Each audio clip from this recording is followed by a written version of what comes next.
앞뒤 좌우에 계신 분들과 함께 이렇게 인사합시다. 사랑합니다. 은혜와 평강을 빕니다. 네, 감사합니다. 우리 교회에는 다양한 팀들이 있습니다. 여러 봉사 영역을 담당하는 팀들이 있는데 그 가운데 하나가 이제 목요일마다 전도를 나가는 전도팀이 있어요. 그래서 저도 이제 모처럼 시간을 내어서 지난주 목요일에 전도하러 나가는데 함께 나아갔습니다. 정해진 전도 장소가 이제 다 있어가지고 이제 2씩 혹은 3씩 이렇게 전도를 나가는데 저도 전도팀장 또 말씀을 따라서 정해진 장소로 전도를 하러 나가기 위해서 횡단보도로 이제 기다리고 있었어요. 네, 횡단보도 저 건너편에 2사람이 서가지고 뭔가 나눠주고 있더라고요. 그래서 저분들도 전도하러 나온 사람인가 보다 속으로 생각을 했었는데 횡단보도를 건너서 가까이 가보니까 그분들이 종이를 내놓으면서 하는 이야기가 여호와의 유월절 이렇게 이야기를 하더라고요. 그래서 제가 속으로 이단이구나 이제 제가 그런 생각을 했어요. 여호와의 유월절이라는 것은 안상홍이 이제 재림 예수다 이제 이렇게 이야기를 하면서 하나님의 교회 안상홍 증인회가 주장하는 내용이거든요. 그래서 제가 상대 안 하고 그냥 권사님과 이제 전도하러 장소로 나아갔는데요. 여러분, 우리가 밖으로 이단이다라고 이렇게 분명하게 우리가 규정한 그러한 사람들에 대해서는 우리가 분명하게 대처를 할 수 있어요. 상대하지 않고 이렇게 대처할 수 있는데 우리가 함께 섬기는 이 예배당 안에 내부에서 우리가 다른 이야기를 하는 진리가 아는 다른 이야기를 하는 상황에서는 어떨까라는 거예요. 오늘 성경은 밖에 있는 이단이 아니라 교회 안에 있는 사람들, 근데 그들이 다른 이야기를 하는 경우 그러한 상황에 대해서 우리에게 말해주고 있습니다. 내부인 경우에는 동일한 신앙의 언어를 사용하고 있기 때문에 우리가 그 사람들을 어떻게 대처해야 하는가 더 어려움이 있을 수 있습니다.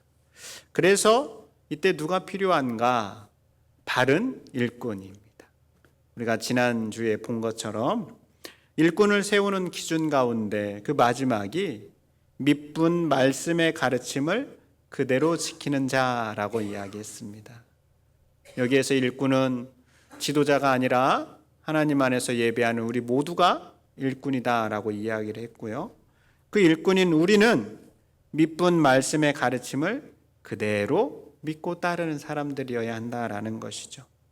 그렇게 해야 다른 이야기를 할 때 다른 교훈으로 권면하고 거슬러 말하는 사람들을 책망할 수 있다라고 성경은 우리에게 말해주고 있습니다.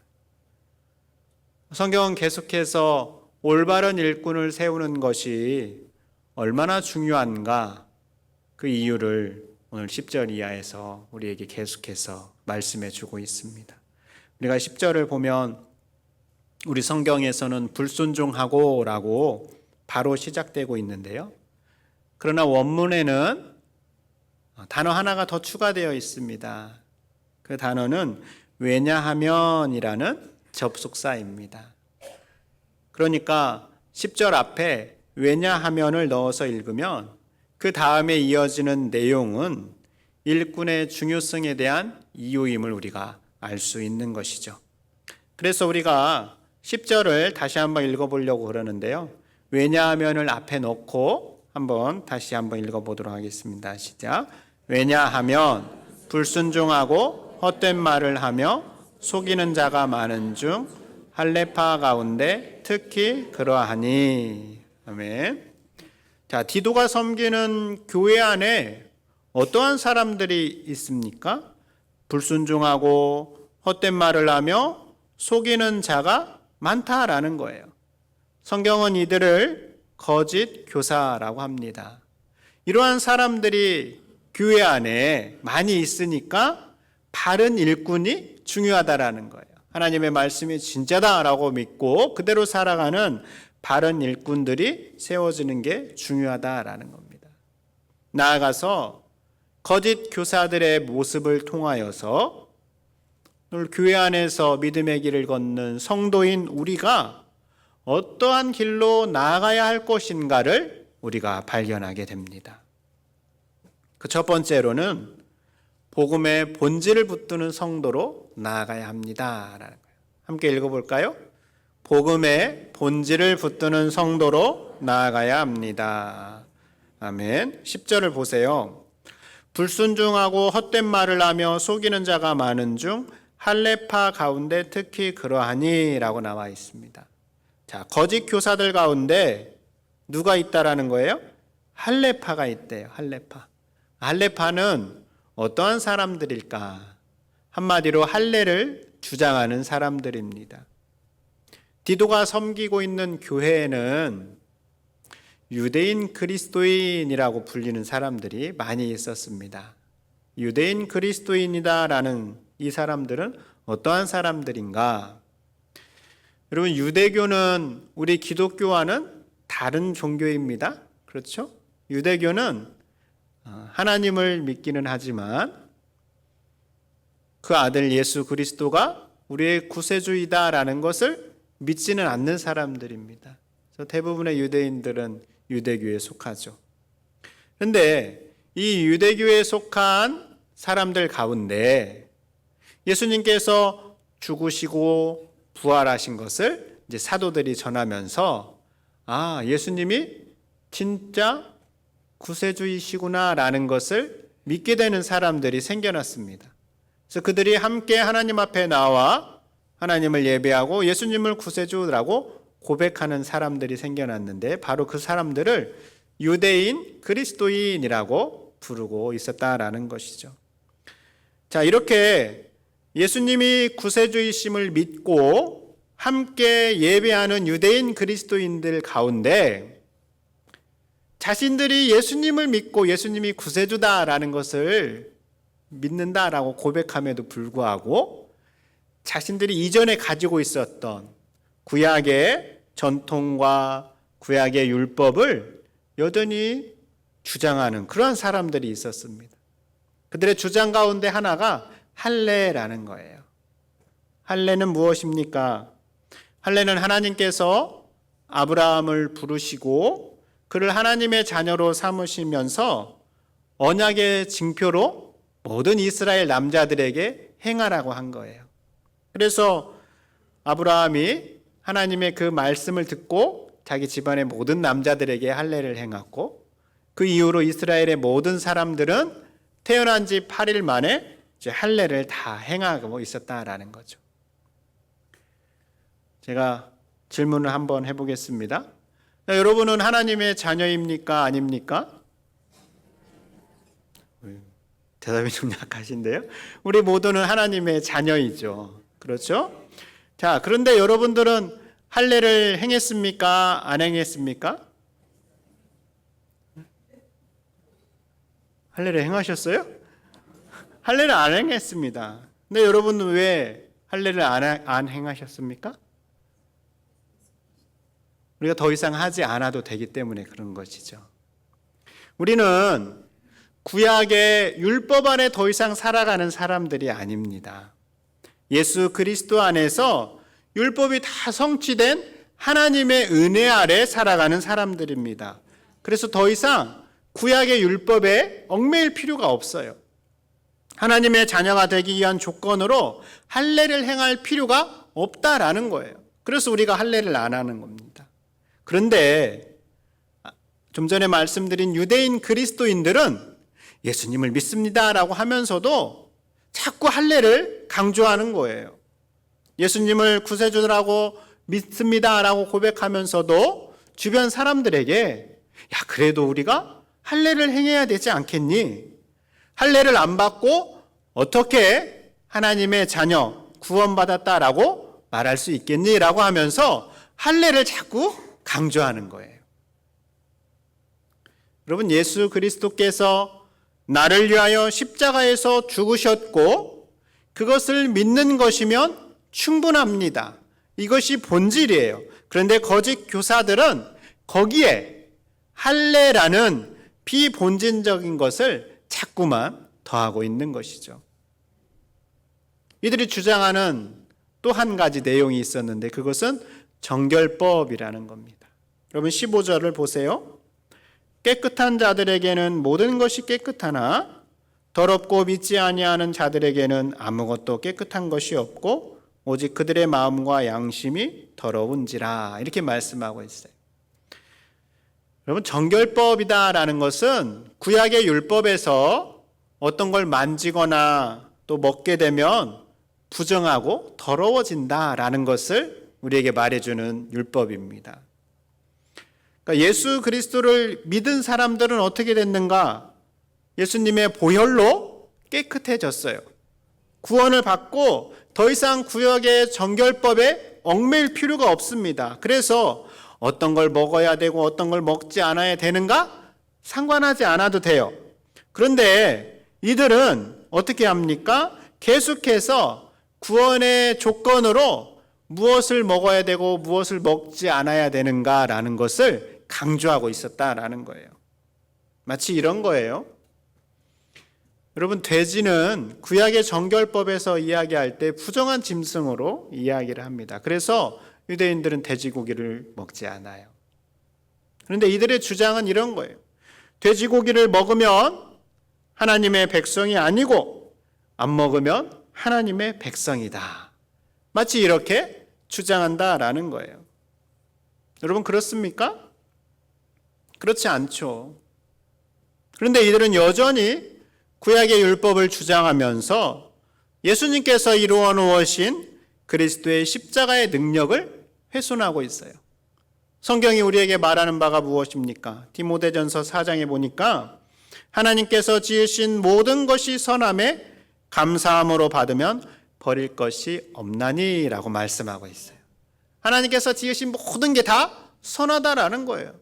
우리는 예수 그리스도의 보혈로 깨끗해졌기 때문에 그 지으신 모든 것들을 다 받으면 됩니다. 그래서 우리가 무엇이든 다 먹어도 상관없는 거예요.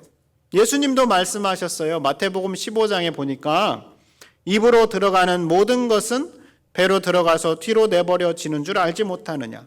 입에서 나오는 것들은 마음에서 나오나니 이것이야말로 사람을 더럽게 하느니라. 사람이 먹는 것으로 부정해지는 게 아니다라는 거예요.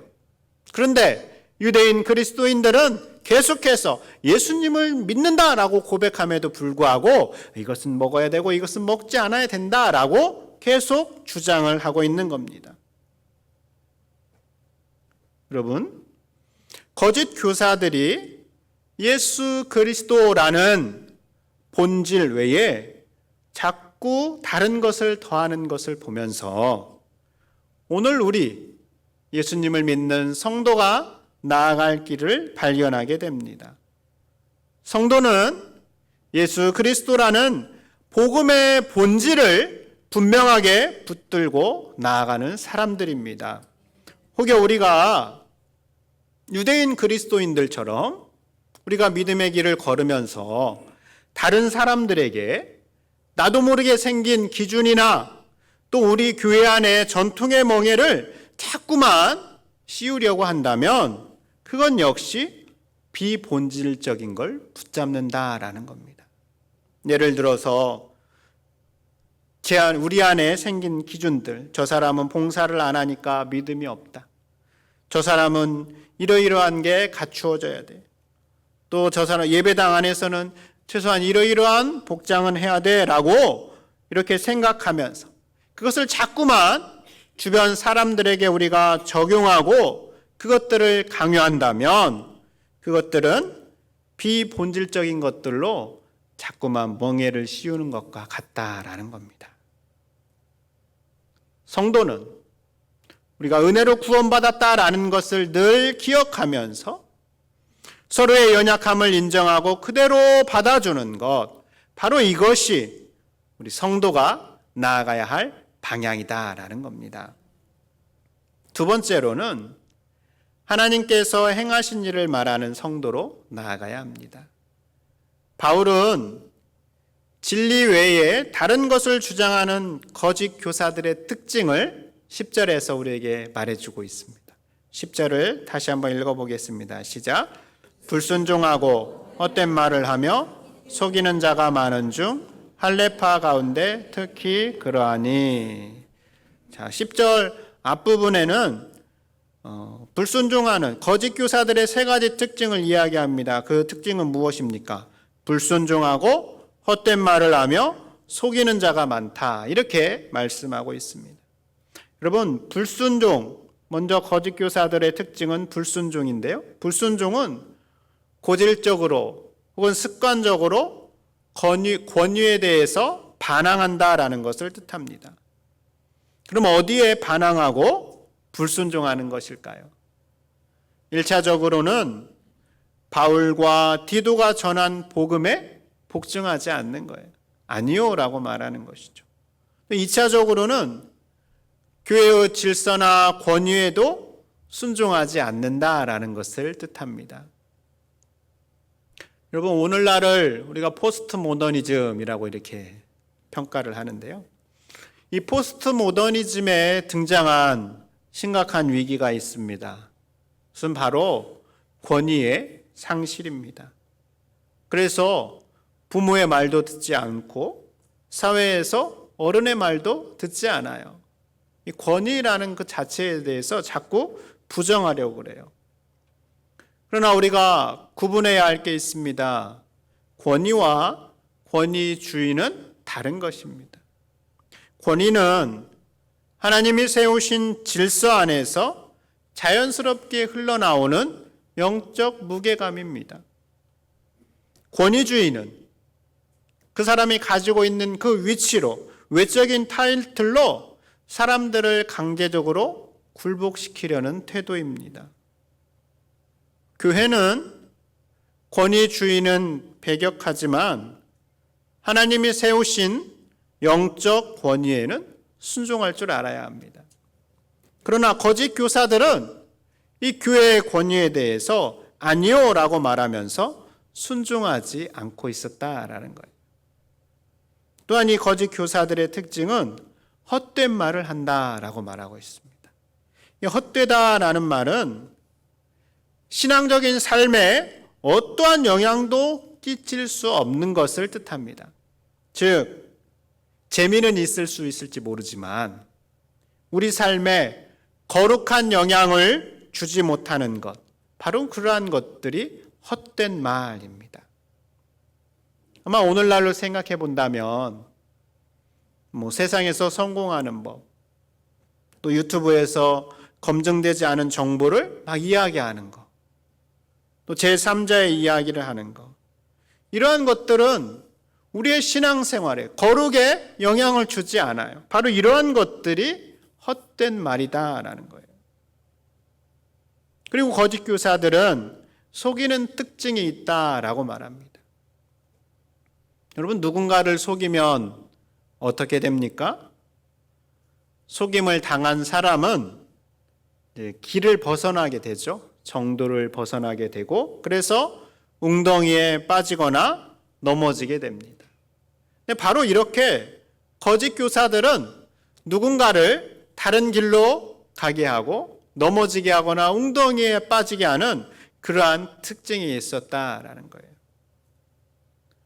이러한 거짓 교사들의 이야기에 대해서 주의하고 그들의 영향을 차단해야 되는 분명한 이유가 있어요. 그들의 이야기에 귀를 기울이고 그들의 말하는 것을 따라가다 보면 심각한 결과를 초래하기 때문에 그렇습니다. 여러분, 11절을 보세요. 그들의 입을 막을 것이라. 이런 자들이 더러운 이득을 취하려고 마땅하지 아니한 것들을 가르쳐. 그 다음 어떻게 말합니까? 가정들을 온통 무너뜨리는도다. 여러분, 거짓 교사들이 이러한 불순종과 헛되고 속이는 말들을 하면서 어떠한 결과를 초래하고 있습니까? 가정들을 온통 무너뜨린다라고 말씀하고 있어요. 이 가정을 무너뜨린다라는 것은 1차적으로는 실제 성도들이 살아가는 가정을 말합니다. 그런데 2차적으로는 교회를 말하요. 교회를 무너뜨린다라는 거예요. 왜 그럴까? 여러분, 이때 당시에는 오늘날처럼 우리가 이렇게 함께 모여서 예배하는 예배당이 잘 없었습니다. 그래서 그들은 예수 그리스도의 이름으로 함께 모이는데 어디에서 모였는가? 가정에서 모였어요. 가정에서 모여서 하나님을 예배하고 또 함께 교제하는 그러한 삶을 나누었는데, 그래서 초대 교회를 또 다른 말로 가정교회라고 불렀습니다. 근데 그 가정을 무너뜨린다라는 이 말씀은 그래서 바로 그 가정교회를 무너뜨린다라는 뜻입니다. 여러분, 교회가 무너지는 일이 일어나면 안 되겠죠. 그래서 바울이 단호하게 명령하는 거예요. 11절의 시작을 보면 그들의 입을 막을 것이라 라고 말씀하고 있는데, 여기 그들은 거짓 교사들을 말합니다. 그들의 입을 막으라는 거예요. 또 13절에서는 보면 그들에 대해서 어떻게 말하라고 하냐면 어미 꾸짖으라 라고 말씀하고 있어요. 이 어미 꾸짖으라 라는 것은 아주 날카롭게 꾸짖으라 라는 뜻입니다. 그럼 바울이 이렇게 입을 막고 강하고 날카롭게 꾸짖으라 라고 말하는 것은 그들의 잘못을 밝혀서 교회라는 공동체를 보호하고 또 그 거짓 교사들을 회복시키기 위해서입니다. 그리고 이상의 거짓 교사들의 특징은 가만히 보면 그들이 말하는 것과 관련되어 있다라는 것을 알 수 있습니다. 그래서 이 거짓 교사들이 하는 말을 통하여서 오늘날 성도가 해야 할 말이 무엇인가를 우리는 또 알게 됩니다. 성도는 불순종의 말, 헛된 말, 속이는 말을 하는 사람이 아닙니다. 성도는 하나님께서 내게 베푸신 일들을 고백하는 사람들입니다. 말씀을 듣고 깨달은 은혜를 나누고 우리의 입을 열어 하나님을 찬양하고 또 우리가 첫 번째 시간에 말한 것처럼 서로가 서로를 향하여서 은혜와 평강을 빌어주는 격려의 말을 하는 사람들이다라는 거예요. 바라기는 우리의 말에서 이렇게 하나님께서 행하신 일을 고백하고 또 하나님 앞에 찬양하고 감사하면서 서로가 서로를 향하여서 은혜와 평강을 빌어주는 격려의 말을 할 수 있기를 바랍니다. 마지막 세 번째로 삶의 열매를 맺는 성도로 나아가야 합니다. 함께 읽어보겠습니다. 시작. 삶의 열매를 맺는 성도로 나아가야 합니다. 여러분 16절 말씀 같이 한번 읽어봅니다. 시작. 그들이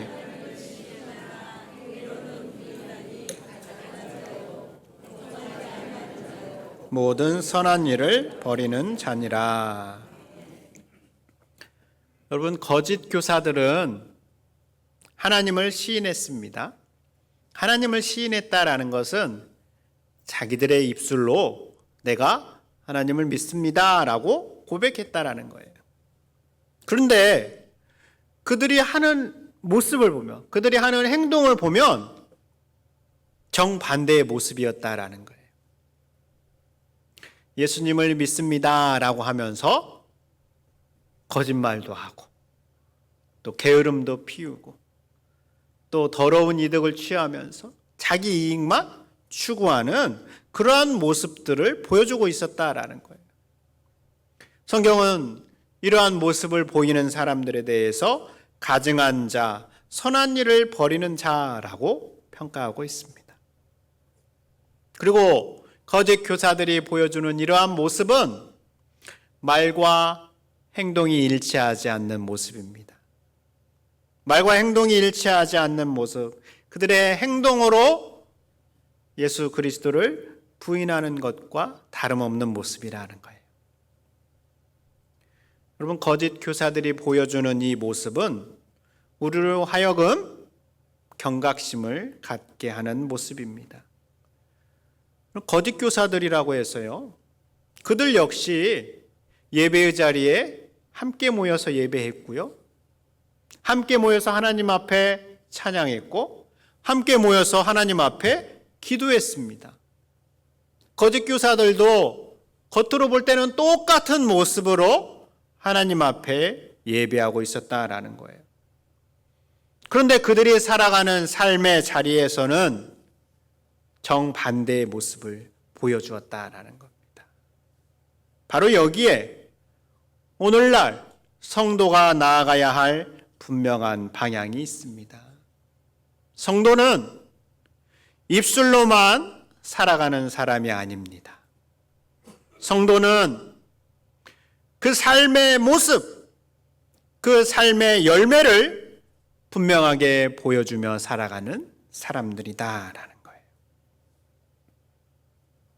거예요. 엊그제 차를 타고 어떤 곳을 다녀오다가 보니까 논에 모내기가 이제 얼추 다 끝났더라고요. 그럼 농부들은 때가 되면 열심히 모내기를 합니다. 그런데 그렇게 모내기를 끝내고 나면 시간이 지나면 그 논에 뭐가 생깁니까? 피가 생겨요. 여러분 혹시 그 벼와 피를 구분할 수 있습니까? 아마 저에게 물어보면 저는 잘 구분 못할 거예요. 예전에도 피살이 하러 가자 그러면 이제 분명히 피를 뽑아야 되는데 모를 뽑아가지고 이렇게 혼난 적도 있습니다. 그런데 이 벼와 피를 우리가 잘 구분하지 못하더라도 우리가 분명하게 구분할 때가 옵니다. 그때가 언제입니까? 추수할 때, 가을 거질 때입니다. 우리는 가을 거질 때 분명하게 벼와 피를 구분할 수 있습니다. 벼에는 분명한 열매가 있지만 피에는 열매가 없기 때문에 그렇습니다.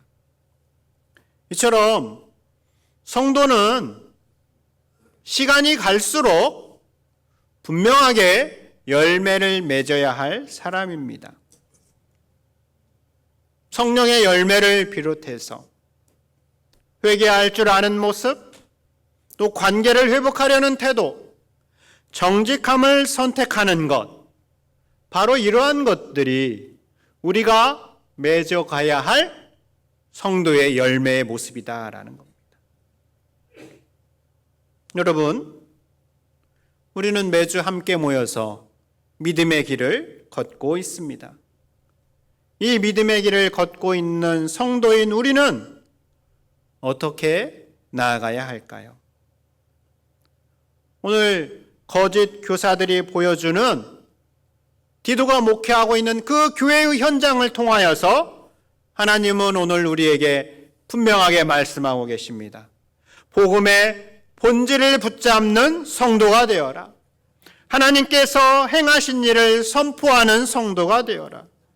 입술만이 아니라 삶으로도 하나님을 시인하는 성도가 되어라. 비록 지금 우리의 모습이 부족하고 아직 내가 이 모습에 합당하지 않을지라도 여러분 적어도 우리가 이 방향성을 기억하고 그 방향성을 향하여서 한 걸음씩 한 걸음씩 분명하게 나아가는 우리 모두가 될 수 있기를 바랍니다. 우리 주신 말씀을 기억하면서 시간 잠시 기도하겠습니다. 오늘 여러분의 말씀 가운데 여러분의 마음 가운데 다가온 것, 또 깨닫게 된 것, 또 여러분의 마음에 걸림이 된 것을 붙잡고 주님 앞에 잠시 기도하며 나아가도록 하겠습니다.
하나님 아버지, 오늘 우리로 하여금 성도가 나아가야 할 길을 듣게 하셔서 감사합니다. 들려주신 말씀을 우리가 마음에 잘 새기게 하시고 우리가 그 방향을 향하여 나아갈 때 때로는 포기하고 싶고 주저앉고 싶을 때마다 성령 하나님께서 우리의 마음을 붙잡아 주시기를 원합니다. 그래서 성령님께서 주시는 그 힘으로 다시 한번 우리가 나아갈 방향을 향하여서 더딜지라도 조금씩 분명하게 한 걸음씩 나아가는 우리 모두가 되게 해 주시옵소서. 예수님 이름으로 기도드립니다. 아멘.